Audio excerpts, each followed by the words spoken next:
Mesdames, Messieurs, connaître la communauté et connaître les soins à la communauté, c'est tout un art. Ça prend du tact, ça prend des gens compétents qui nous connaissent et qui se connaissent. Aujourd'hui, je vous propose d'aller à la rencontre de Marie-Hélène Chaumienne, qui est docteur, chercheur dans notre milieu et également qui est prête à prendre soin à la fois de notre psychologie et de notre physiologie. Allons à sa rencontre.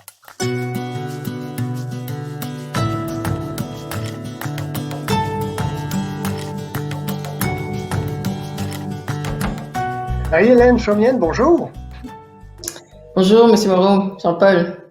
Euh, je suis très heureux de vous avoir à notre antenne parce que vous êtes, comment je dirais, une chercheuse et une professeure qui est hors des sentiers battus. J'aimerais pour commencer qu'on parle un tout petit peu de vous. Inévitablement, on va commencer par vous découvrir, bien entendu.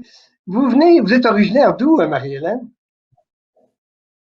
Je suis originellement française, mais je suis née au Maroc. Et puis ensuite, avec la famille, on est parti aux États-Unis, puis après en Angleterre. Puis finalement, j'ai fait médecine en France. Et après, arrivé au Québec, à Sherbrooke. Tout à fait. Vous aimez et vous avez plongé dans le monde de la médecine. Pourquoi? Est-ce que par hasard vos parents avaient un lien avec la médecine quelconque? Je ne sais pas. Ou c'est par amour des autres? Tiens, allons-y de cette façon-là. Non, non, non, non, c'est pas. Non, il y en a, je pense, des grands-oncles quelque part qui étaient médecins, mais non, mes parents n'étaient pas médecins du tout. Et puis, non, en fait, des fois, c'est comme des rêves d'adolescent. Je pense que j'avais lu un livre où c'était l'histoire des pilotes, des médecins pilotes de brousse en Australie. Et en fait, c'est ça qui m'avait attirée. Alors, j'ai tout fait, mais j'ai pas été pilote encore. Alors, voilà, c'est ça. Alors, vous avez décidé d'être plus terre à terre que dans les airs, évidemment. C'est ça, c'est C'est ça. ça. Euh, Tout à fait. Votre enfance au Maroc, comment est-ce que c'était? Parce que nous autres, ici, évidemment, on est dans un pays nordique. Le Maroc, évidemment, c'est au nord de l'Afrique. C'est pas tout à fait le même climat. C'est presque à la hauteur de l'équateur ou un peu plus haut. Comment est-ce que c'était la vie à ce moment-là? De ce que je me souviens, c'était bien. Il faisait chaud, il y avait la mer, on faisait des pique-niques dans la nature.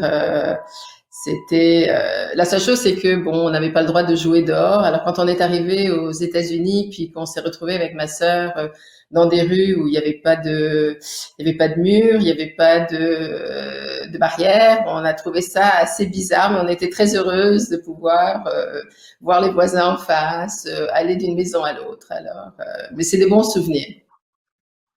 Tout à fait. Est-ce que, justement, l'horaire d'une médecine, d'un médecin, bien entendu, et l'horaire scolaire sont très différents. J'ai envie de vous poser cette question-là parce que j'ai comme l'impression qu'il y a quand même, malgré tout, des points communs entre le fait d'étudier et d'être enfant et d'étudier et être un ou une médecin en devenir. Est-ce que c'est très différent? Je pense que j'ai toujours aimé les études. C'était quelque chose qui me plaisait, même quand j'étais au lycée, à l'école. Puis je pense que d'étudier après pour un métier, et puis pour quelque chose qu'on a vraiment envie de faire, je pense que c'est certainement une plus-value. Mais les études m'ont jamais vraiment dérangé. J'ai toujours aimé ça. Et les études que vous avez faites, évidemment, vous avez fait l'école, le lycée, je suppose, c'était le lycée à ce moment-là, non? C'est ça, oui. Oui, tout Oui, à tout à fait. fait. Euh, Oui, c'est ça. Est-ce que, parce que j'ai vécu en Afrique, au Congo belge, alors je parle un peu d'expérience aussi, je veux voir, vous comparer un peu ce que vous avez vécu, ce que moi j'ai vécu. Moi, je sais que j'avais un horaire, comme on dit, moitié-moitié, c'est-à-dire que j'étudiais le matin, je me reposais au début de l'après-midi et on retournait à l'école la fin de l'après-midi. Est-ce que c'était un peu pareil pour vous? Au Maroc, oui, c'était la même chose. Mais après, aux États-Unis ou en Angleterre, non, c'était redevenu occidentalisé. Mais c'est clair que quand il fait chaud, l'après-midi, on peut pas faire grand-chose, hein. Mais effectivement, mais c'est des beaux moments quand même. Moi, j'ai des moments dont je me souviens, mes siestes à 13 heures l'après-midi, c'était fantastique. C'est ça. Oui, tout à fait. Est-ce que ça vous change beaucoup le rythme de l'Afrique du Nord, du rythme nord-américain ou occidental, que ce soit l'Angleterre, les États ou ici? Est-ce que c'est pas tout à fait le même rythme de vie? Est-ce que vous avez senti un changement, vous, au niveau physiologique, oui, mais aussi au niveau adaptation comme tel? Je pense que bah, c'était difficile quand je suis arrivée aux États-Unis. Bon, j'arrivais dans un pays que je parlais, dont je parlais pas la langue, mais je pense pas que j'ai souvenir de trouver ça difficile. Par contre, depuis que je suis à l'université d'Ottawa, j'ai développé avec les affaires francophones un stage pour des étudiants au Bénin. Puis de retourner en Afrique, je pense que là est revenu ce que je connaissais du Maroc, d'être dehors tard. Alors, et puis le fait que les choses sont un petit peu chaotiques, que tout n'est pas régimenté, ça fait plaisir aussi des fois un petit peu le désordre. Tout à fait, absolument. Même pour un ou une médecin, le désordre, parfois, c'est pratique, n'est-ce pas? C'est ça, oui, exact. Tout à fait. Toujours des Euh, règles, oui. oui, allez-y, allez-y. Non, c'est ça, je dis des fois, dans la vie de tous les jours, ça fait du bien de voir que les gens ne suivent pas les règles toujours à 100%. C'est très différent du Canada ou de l'Occident, ça c'est clair. Oui. Tout à fait. Est-ce que justement l'être humain, comment est-ce que vous considérez l'être humain, vous qui venez du nord de l'Afrique? C'est pas tout à fait pareil la notion d'être humain en Amérique du Nord et en Afrique. Comment est-ce que vous percevez cette notion-là? Après ça, on va voir pour la médecin, pour la médecine, mais en tant qu'être humain, c'est pas tout à fait pareil. La culture, la sensibilité nord-africaine n'est pas tout à fait pareille, non? Je pense que la culture est différente, les, euh, les traditions sont différentes, la gastronomie est différente, les us et coutumes sont très différents. Puis c'est sûr que quand on immigre au Canada, qu'on vient de l'Afrique, c'est des moments difficiles. Hein. C'est toute une adaptation. Oui, le climat est différent, mais c'est surtout toutes les traditions qu'on amène dans nos bagages et qui finalement ne sont ou pas reconnues ou ne sont simplement pas connues, pas qu'elles ne sont pas reconnues, elles ne sont pas connues et on se sent vraiment en pays étranger. Même si c'est un pays qu'on a choisi où on veut venir, mais on se sent quand même excessivement étranger à tout ça. Oui. Oui, tout à fait. Mais par ailleurs, vous conviendrez avec moi que c'est un outil extrêmement riche pour quelqu'un qui travaille comme vous en recherche subsaharienne, par exemple, ou qui travaille avec les femmes de Noirs ou les femmes nord-africaines ici au Canada et dans notre région. Vous avouerez que c'est un outil inestimable que vous possédez par rapport à ces femmes-là et par rapport à ces clientèles-là, si je peux dire. Oui, non, c'est certain, mais je pense que c'est important que les professionnels qu'on forme ou les médecins qu'on est, parce que bon, même si on connaît pas toujours tout non plus là. Je pense que c'est vraiment très important de connaître les cultures des personnes qu'on va soigner, parce qu'autrement il y a un grand écart et il suffit des fois juste d'ouvrir la porte pour faire comprendre à l'autre qu'on connaît leur pays, qu'on a déjà été en Afrique ou qu'on a déjà lu un livre sur l'Afrique et un sourire différent, il y a une relation qui s'installe inévitablement. Et je pense que ça c'est important parce que surtout quand on traite de la santé ou même de la santé mentale, si on n'a pas ce lien avec la personne qui nous soigne, ça devient très difficile. Hein. Il reste un fossé, puis on n'ose pas, alors qu'on a besoin de se confier. Le lien thérapeutique n'est pas là, le lien de confiance n'est pas là. Si on n'est pas capable de tendre un petit peu une perche, on n'a pas besoin de connaître tout, on peut pas tout connaître non plus, mais au moins avoir une certaine sensibilité par rapport à, ben oui, je sais que c'est difficile en Afrique, on est heureux de vous accueillir ici. Peut-être c'est suffisant pour dire et ouvrir la porte à ces populations qui sont certainement très vulnérables ici. Le rôle du médecin ou du docteur en tant que tel, c'est pour commencer de rassurer le patient, le client en tant que tel. Il a quelque chose, il ou elle a quelque chose, mais c'est peut-être pas si grave que ça si on aborde ou si on a une telle ou telle attitude. Est-ce que votre approche est un peu dans ce sens-là aussi? Donc, il y a un jeu quand même physiologique, sans aucun doute, mais aussi il y a un jeu psychologique qui est extrêmement important pour, comme dirait Saint-Exupéry, pour rapprocher le petit prince et sa rose, finalement. Oui, c'est ça, il faut apprivoiser, hein. Alors, je C'est pense ça. que l'important, c'est surtout de leur montrer il faut qu'ils aient confiance en nous. Parce que pour rassurer quelqu'un, il faut que la personne ait confiance et soit prête à nous croire aussi. Je peux rassurer, mais si s'il n'y a pas de lien de confiance, alors il faut qu'il y ait un certain rapprochement qui se fasse. Il faut qu'il y ait un certain apprivoisement des deux côtés à faire aussi. Alors c'est sûr que bon, dans un contexte par exemple à l'urgence, c'est difficile parce qu'il n'y a pas ce lien longitudinal qu'on peut avoir par exemple comme un médecin de famille. Mais je pense que c'est excessivement important de faire attention. Des fois, juste la terminologie qu'on utilise peut faire une différence. Effectivement.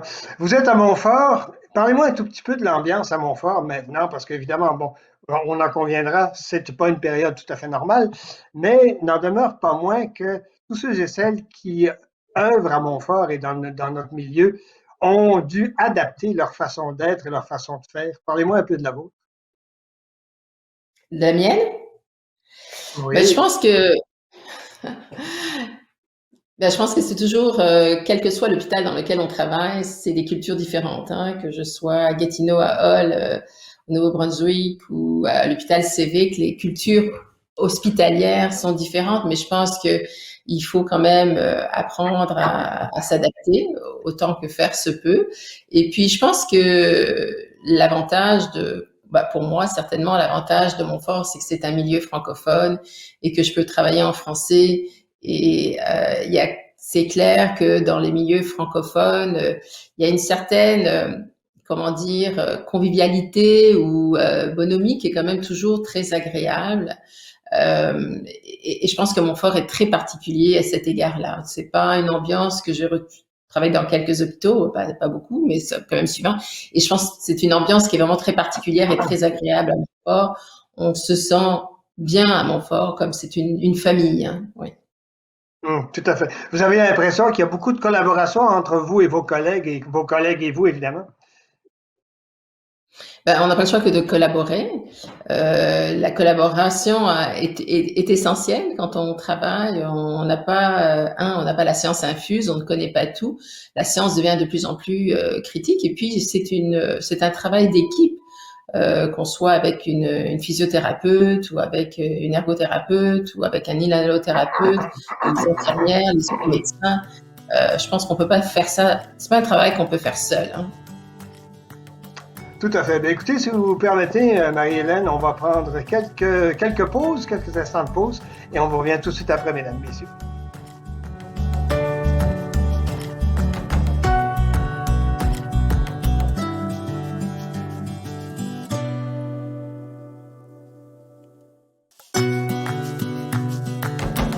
Et nous sommes de retour, mesdames, messieurs, toujours encore jeunes, toujours avec Marie-Hélène Chaumienne.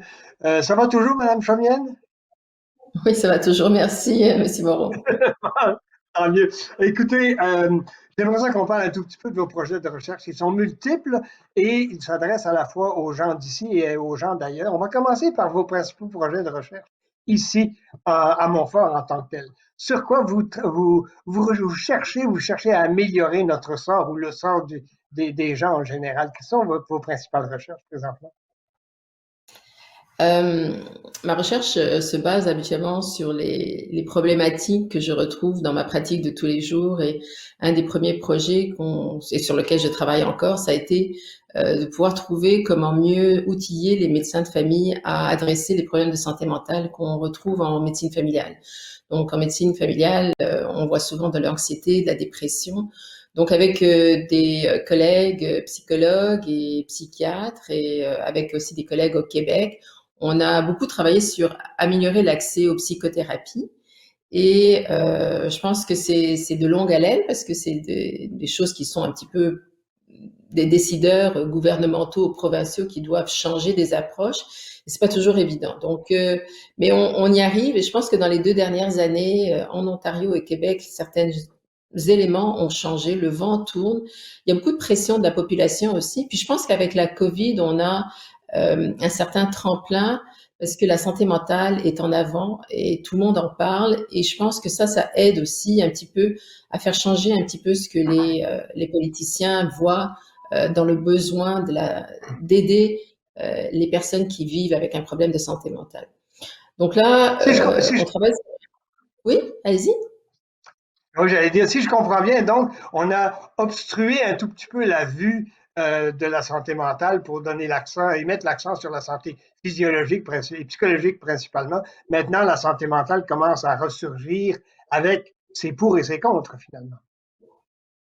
Oui, mais c'est quand même quelque chose qui fait partie intègre de notre santé, point. C'est une santé globale. Et puis, ne pas faire attention à la santé psychologique ou la santé mentale de quelqu'un qui vient dans votre bureau, c'est souvent des fois, on peut manquer un élément important de pourquoi la personne ne se sent pas bien.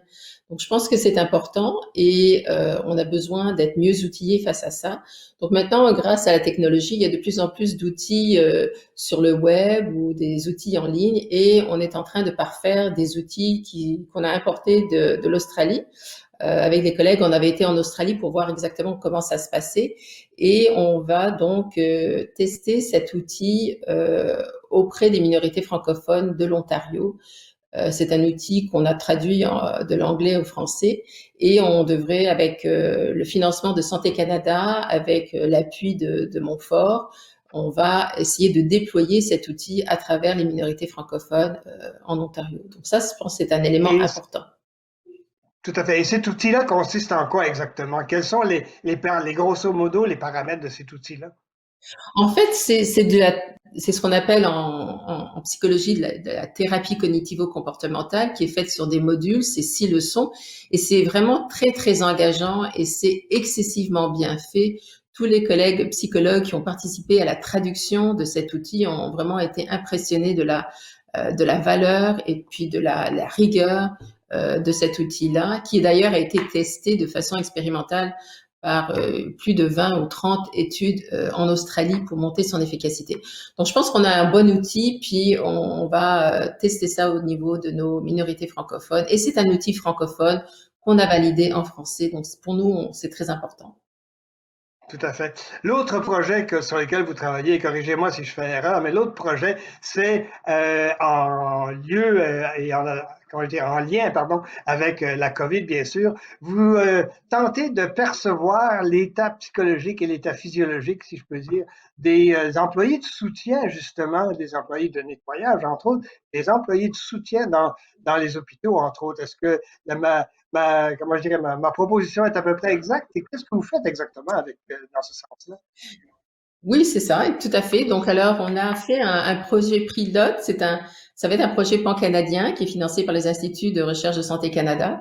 Mais on a fait un projet pilote à Montfort qui nous a énormément appuyé dans ce projet. On a vraiment eu un support assez incroyable. Et ce qu'on fait, c'est que, il y a un sondage pour donc essayer de mesurer un petit peu leur degré d'anxiété, de dépression, d'insomnie, de trauma, parce qu'il y a quand même des éléments traumatisants pour ces personnes-là, que de l'entretien ménager, qui sont des fois peut-être un petit peu délaissés disons, dans la chaîne de personnes qu'on vise pour la mise en place de toutes les stratégies qu'on veut faire. On pense aux infirmières à l'urgence, aux infirmières qui sont aux soins intensifs, qui sont vraiment au lit du malade, mais le personnel de l'entretien ménager est aussi très proche des patients. Alors, je pense que ça a été un élément très gagnant pour le personnel de l'entretien ménager qui s'est vraiment bien plié à faire ce sondage. Et ensuite, on a fait des rencontres avec le personnel pour justement discuter de qu'est-ce qui a fonctionné, qu'est-ce qui n'a pas fonctionné, comment on pourrait vous aider mieux, comment l'administration pourrait vous aider mieux. Donc là, on va faire des rééditions au niveau aussi des décideurs, puis de l'administration de Montfort, et on va faire répliquer la même chose à travers le Canada. Et la résultante est qu'en cas de crise, quelle que soit la crise, épidémie ou autre, que justement les moyens comment je dirais, d'aider ces gens-là soient améliorés à ce moment-là, évidemment, et leur action soit beaucoup plus facilitée et sécuritaire. Que leur action soit plus facile, mais que leurs actions, leur présence soit reconnue et qu'on vraiment, parce que les messages doivent être différents. Selon le public que vous visez, le message ou la façon dont vous livrez le message doit être différent. le personnel de l'entretien ménager, peut-être moins souvent sur Internet, à vérifier. Certains le sont, mais pas tous. C'est vraiment du face-à-face qu'il faut faire et des fois personnalisé. Et c'est ça qui est, pour l'instant, c'est des résultats préliminaires qu'on a avec Montfort, mais c'est clair qu'il y a eu beaucoup plus d'insomnie, beaucoup plus d'anxiété, beaucoup plus de dépression, certains qui avaient des réactions de panique et ils ont pas toujours senti que la direction avait mis en place des stratégies pour les appuyer. Alors que j'ai vu faire aussi, pendant que j'étais à Montfort, j'ai vu aussi la direction faire énormément de choses pour ses employés. Or, les employés de l'entretien ménager n'ont pas eu l'impression de recevoir les mêmes messages. Donc, quelque part, il y a eu peut-être un manque de communication. Donc, c'est peut-être dans la façon dont on lit les messages. On n'a pas encore fini, mais je pense que tout le monde a voulu aider tout le monde, mais il y avait tellement de choses à faire que c'était pas facile. Tout à fait, absolument. Alors donc, c'est un projet qui va probablement se poursuivre, étant donné que la pandémie peut encore se perpétuer un tout petit peu. On va l'espérer pas trop longtemps, mais enfin, la réalité veut que Oui, le sondage pan-canadien va commencer certainement au mois d'avril et au mois de mai à travers les différentes provinces. Oui. tout à fait. Un dernier projet auquel vous vous attachez également, c'est celui des femmes subsahariennes. Ça, c'est un peu en dehors, bien sûr, de notre sphère à nous, mais c'est un projet qui, à mon avis, peut avoir des répercussions sur notre population et sur les femmes de chez nous aussi. Brièvement, il nous reste 4 minutes à peu près. Brièvement, pouvez-vous nous donner un petit aperçu justement de ce projet-là? Oui, je pense que des études déjà au Canada montrent que les immigrantes se sentent moins bien pris en charge au point de vue de la santé périnatale. Alors ça, c'est clair que on veut un petit peu regarder, oui, est-ce que c'est vrai? On va regarder des chiffres, hein. On va regarder dans les grandes bases de données administratives pour avoir des chiffres probants. Oui, est-ce que c'est vrai que il y a plus de complications, qu'il y a une moins bonne prise en charge? Donc on va regarder ça. Puis aussi là aussi, avec les organismes communautaires, on va aller rencontrer ces femmes-là. On va aussi rencontrer les professionnels de la santé pour voir quelle est votre difficulté quand vous soignez des personnes qui viennent d'Afrique subsaharienne. Et pour les mamans, c'est quoi la difficulté avec le système de santé? C'est quand même un système de santé c'est une grosse machine, hein. Puis même pour un Canadien qui est là depuis longtemps, c'est pas évident, hein, de savoir naviguer dans le système. Alors quand on vient d'un système qui est complètement différent, ça double la difficulté. Puis aussi arrive aussi la question de la couleur de la peau, du langage, des expressions qui sont différentes. Donc, comment, en tant que médecin, puis en tant qu'enseignante, comment est-ce qu'on peut mieux former nos professionnels à justement comprendre ou diminuer cet écart dans la prise en charge?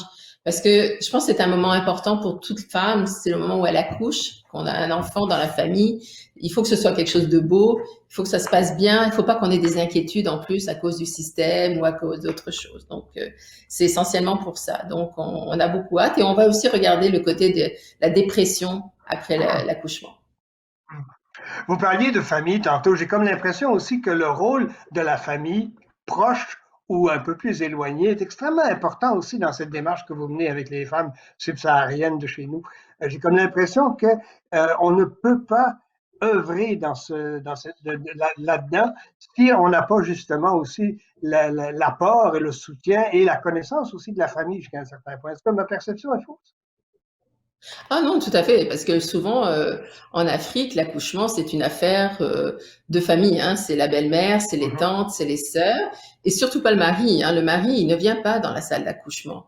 Alors ça, c'est des fois des choses qui peuvent qu'on puisse trouver un petit peu différent. Comment ça se fait que ton mari n'est pas là? Mais parce que ça ne se fait pas.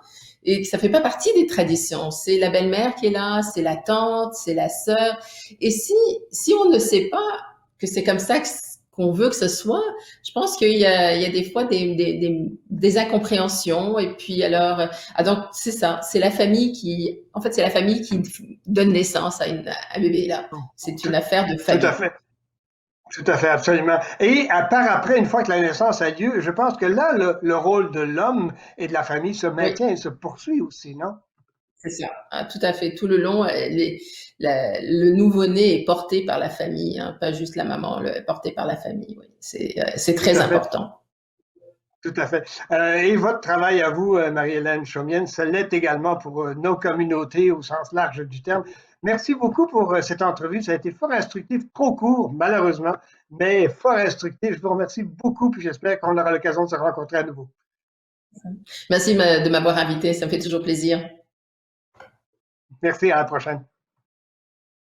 Une autre rencontre fort éloquente, n'est-ce pas, Encore jeune, et vous l'avez pu le constater au cours de la saison, au cours de cette série d'entretiens. Nous essayons tantôt et souvent d'ailleurs d'aller chercher l'essence même des recherches qui sont faites par les gens de chez nous et particulièrement, évidemment, dans ces temps de COVID, les gens qui s'occupent de notre santé. Ça a été le cas encore aujourd'hui et je vous invite bien sûr à nous revenir la prochaine fois pour un autre éclatant témoignage, je l'espère à tout le moins. Portez-vous bien.